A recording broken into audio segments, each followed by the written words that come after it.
She sat in the courtroom in Los Angeles, her face utterly unmoved, her hands folded neatly in her lap as if that day's hearing were just another routine business meeting. Rather than the moment that would decide how many years of her life she'd spend behind bars for plotting to take the life of the very husband she'd raised 2 daughters with. In the eyes of her friends and her 2 daughters, Monica was a grieving wife who just lost her husband in a horrifying home invasion. But once the case reached trial, the story took a very different turn. Her defense attorney argued that her only real transgression was being unfaithful, and that Robert Baker's actions against Fabio were something her own lover testified she had no advanced knowledge of. At first, the defense's argument seemed reasonable. The jury considered it, but then the prosecution presented layer after layer of evidence, and everything changed.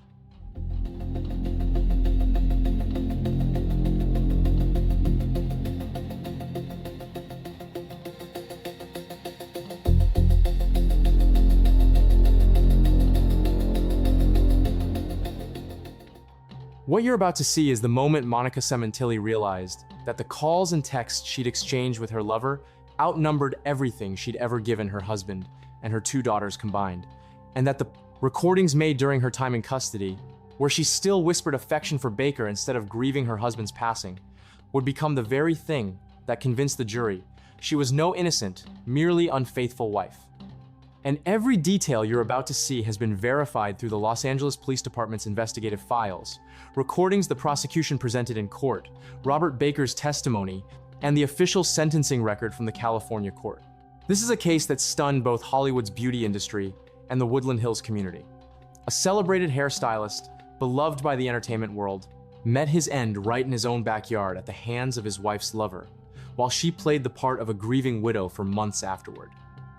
If you've never heard this story before, brace yourself, because what happened in Woodland Hills, California, on the 23rd of January, 2017, will challenge everything you thought you knew about marriage, fidelity, and how far someone will go to hold on to a relationship outside the bounds of their vows. To understand why Monica Sementilli was sentenced to life without parole after nearly 8 years of investigation and trial, we have to go back to the beginning, to the Sementilli family's marriage, and to the fateful night Fabio met his end at his own home. In Woodland Hills, an affluent corner of Los Angeles, Fabio Sementilli had built a life that looked, from the outside, like a genuine success story.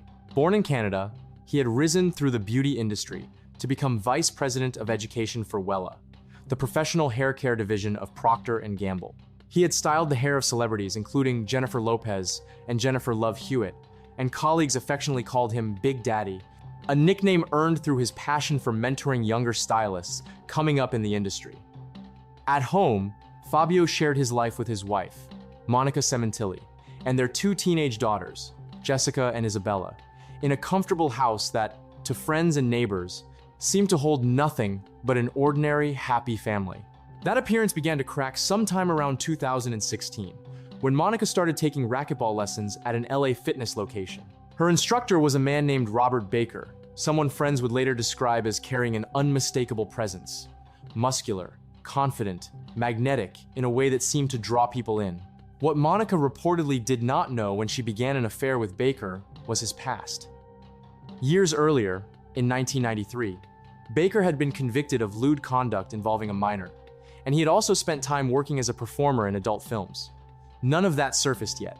For nearly a year before her husband's murder, Monica carried on a secret relationship with Baker, one that would eventually consume far more of her attention than her marriage or her children ever did. The warning signs, in hindsight, had already begun to show. In the fall of 2016, a close family friend named Deborah Obad confronted Monica directly, telling her she suspected an affair. Monica denied it outright. Unconvinced, Obad went to Fabio himself and warned him that he needed to keep an eye on his wife's friends from the gym. Around the same period, roughly 6 months before the murder, Monica contacted a home security company to upgrade the surveillance system at the house, a detail that would later draw scrutiny from investigators, piecing together how deliberately the plan had been assembled. Then, on the 22nd of January 2017, the day before the murder, Baker and a friend of his named Christopher Austin made a first attempt on Fabio's life. It failed. According to testimony given later, Monica had texted Baker that day, telling him she was sending Fabio out to the store, apparently trying to create an opening for the attack. That opening never came together, and the men retreated, regrouping for another attempt the very next day. On the 23rd of January 2017, that second attempt succeeded. Baker and Austin slipped onto the Sementilli property, both wearing hoodies to avoid being recognized. Fabio was alone in the backyard, seated by the pool in what family members would later describe as his favorite chair. Austin opened the patio door and grabbed Fabio, covering his mouth to keep him from calling out, while Baker struck from behind with a knife, stabbing him 7 times across the neck, chest, face, jaw, and thigh. Fabio had no defensive wounds, meaning he had almost no chance to fight back or protect himself. Once he was dead, the 2 men moved through the house and ransacked the bedroom, pulling out drawers and scattering documents and belongings, staging the scene to resemble a robbery gone wrong. They then fled in Fabio's black Porsche 911, which carried temporary paper plates, later abandoning the car roughly 5 miles from the house. Investigators would come to believe that Monica had left the home at around 3:30 that afternoon, establishing an alibi for herself, and had left doors in the house unlocked to make it easier for the 2 men to get inside undetected. It was Fabio and Monica's youngest daughter, 16-year-old Isabella, who came home from school that afternoon and found her father slumped in his chair on the patio, unconscious and bleeding heavily. Blood had spread through the kitchen and across the walls of the house. In a state of panic, Isabella called 911, telling the dispatcher that her father was outside, bleeding, and would not wake up. She attempted to perform emergency first aid while waiting for help to arrive. Monica returned home only minutes later, arriving just as her daughter was still on the phone with emergency services. Los Angeles Fire Department paramedic Daryl Yoshihashi was among the first responders to reach the scene following Isabella's call. As police moved through the house, they followed a trail of blood leading from the kitchen down a hallway and into the bedroom, where the disarray of scattered belongings reinforced the initial impression of a burglary. Fabio's Porsche was missing entirely. The case was handed to the Los Angeles Police Department's Robbery Homicide Division. Retired detective Barry Tellis, reflecting on those early hours, described it as looking like a surprise attack. And for a time, investigators genuinely believed they were dealing with a home invasion that had turned deadly. That theory did not hold for long. At a memorial service held at the Sementilli home in the days following the murder, Deborah Obad grew suspicious of an unfamiliar man who showed up among the mourners. She believed this stranger might be the person Monica had been secretly seeing and possibly connected to Fabio's death. Another guest at the memorial felt similarly unsettled by the man's presence and quietly took his photograph, later turning it over to police. That man was Robert Baker. When detectives studied the photo closely, they noticed what appeared to be a bandage on one of his fingers. Baker's DNA was already on file from his prior conviction, and when investigators compared it against blood droplets recovered earlier from inside Fabio's Porsche, they got a match. On the 14th of February 2017, Robert Baker officially became a suspect. A separate lead, arriving through a Facebook message dated the 26th of January 2017, would eventually point investigators toward Christopher Austin as well. When detectives confronted Monica about Baker's blood being found inside her home, she offered an explanation. She said she had accidentally struck Baker's finger with her racket during a game, causing him to bleed, and that she had brought home a bloodied towel afterward. She also claimed she could not recall her racquetball coach's last name, only that his first name was Rob.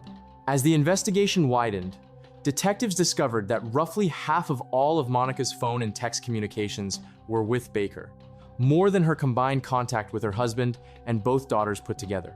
Her daughter Jessica later told authorities that on the night of the murder, her mother had said the words, "They killed him." Monica also repeatedly called Detective Gene Partial, checking in on the progress of the case, asking about DNA evidence, and at one point specifically asking how soon the life insurance payout might become available. Nearly 5 months after the murder, on the 14th of June 2017, Monica Sementilli, then 45, and Robert Baker, then 55, were arrested together in the San Fernando Valley. The two had been riding together in Monica's new black Ford Mustang GT, with Baker behind the wheel. Once in custody, officers placed them together in the back of a single patrol car, and a hidden recording captured the two speaking, at times in whispers. Monica reportedly told Baker, "Deny everything, and don't talk." Both were booked on capital murder charges. LAPD robbery homicide captain William Hayes told reporters that Fabio Sementilli had been directly targeted in the case, and investigators identified the motive as a life insurance policy worth $1.6 million. Even behind bars, the relationship between Monica and Baker did not end. Investigators later revealed that the two continued exchanging letters and phone calls from jail, and law enforcement used sophisticated surveillance methods, including undercover operatives placed inside holding cells, to gather further evidence of an ongoing conspiracy. In one 4-page letter, Monica wrote to Baker about how painful it was to be apart from him physically. In a recorded call, Baker told her plainly that he loved her. On the day of their arrest, Monica was recorded telling a fellow inmate that Baker was the person she trusted most in the world. By August 2017, prosecutors presented their case to a grand jury, laying out in detail the actions Monica took on the day of the murder and arguing that she had deliberately built herself an alibi. The case was formally filed under case number BA4 52975. Robert Baker pleaded no contest in July 2023 to first-degree murder and conspiracy to commit murder, admitting to 2 special circumstance allegations tied to financial gain and lying in wait, and was sentenced to life in prison without parole. Christopher Austin later pleaded no contest to second-degree murder as part of a deal with prosecutors, becoming a key witness for the state, and was ultimately sentenced to 16 years to life. Monica, for her part, pleaded not guilty and demanded a trial, remaining in custody without bail from the moment of her arrest. Her trial stretched across 38 days in court. Deputy District Attorneys Beth Silverman and Heather Stegel led the prosecution, while defense attorney Leonard Levine represented Monica. Jurors heard from 44 witnesses called by the state and 13 called by the defense. Prosecutor Silverman told the jury the case was fundamentally about betrayal, arguing that Monica had deceived everyone around her and that she had left her daughters home alone that day because she knew there was no real danger to them. Robert Baker, testifying for the defense, insisted that Monica had no knowledge of the plan to kill her husband, telling jurors he had planned the murder himself simply because he wanted her around him all the time. Christopher Austin gave a starkly different account, testifying that Monica was involved in the plot and had deliberately left doors unlocked to help the 2 men get inside, while also describing in detail how he had held Fabio's mouth shut while Baker carried out the stabbing. Defense attorney Leonard Levine argued throughout the trial that Monica's only crime was infidelity, telling jurors that adultery is not murder, and that everything she had done, including her use of encrypted messaging apps, was aimed at hiding the affair rather than covering up a killing. The jury, made up of 10 men and 2 women, began deliberating on a Wednesday. By Friday morning, the 11th of April 2025, they returned their verdict. Monica Sementilli was found guilty of first-degree murder and conspiracy to commit murder, with both special circumstance allegations, financial gain, and lying in wait found to be true. Sentencing took place on the 23rd of June 2025 in Department 101 of the Clara Shortridge Foltz Criminal Justice Center before Los Angeles County Superior Court Judge Ronald S. Cohen. The defense asked the court to impose the lesser sentence of 25 years to life under the conspiracy charge rather than the murder conviction. Judge Cohen rejected that request outright, stating that he found Monica to be the mastermind of the conspiracy and that she had been the driving force behind the execution of another human being, which is why he chose to impose the more serious sentence available to him. He further remarked that Robert Baker did not, in his view, possess the intelligence to plan such a brutal, carefully orchestrated killing on his own, a comment that placed the true architecture of the crime squarely on Monica's shoulders. District Attorney Nathan Hochman said afterward that Monica Sementilli had betrayed the person who loved and trusted her most. In the end, Monica Sementilli received a sentence of life in prison without the possibility of parole for orchestrating the 2017 murder of her husband. With that ruling, all 3 individuals connected to Fabio Sementilli's death had been held accountable. Robert Baker and Monica Sementilli both facing life without parole, and Christopher Austin serving 16 years to life for his role. The case has since drawn continued public attention through true crime documentaries, including Dateline's account and 48 Hours investigation into the affair at the center of the killing. Keeping the story of a seemingly ordinary Woodland Hills family and the betrayal that destroyed it in the public eye years after the crime itself took place. What makes the case of Fabio Sementilli so unsettling is not the violence alone, but the years of quiet deception that preceded it. A husband was betrayed not by a stranger, but by the person closest to him, someone who shared his home, his children, and his trust, while secretly planning his death. The most striking truth to emerge from this case is that danger does not always arrive as a stranger at the door. Sometimes it lives inside the marriage itself, hidden behind routine and familiarity until it is far too late to see clearly. This case also stands as a reminder of how far greed and betrayal can travel when left unchecked, and how those closest to a victim are not automatically above suspicion. It underscores the value of trusting instinct, as it was a family friend's quiet unease at a memorial service that ultimately helped unravel the truth. For anyone watching this story unfold, the lesson is not paranoia, but awareness, paying attention to inconsistencies, unexplained secrecy, and sudden shifts in behavior from those nearest to us. Fabio Sementilli's death shows that justice can take years to arrive, but persistence, evidence, and the courage of people willing to speak up can still bring it home.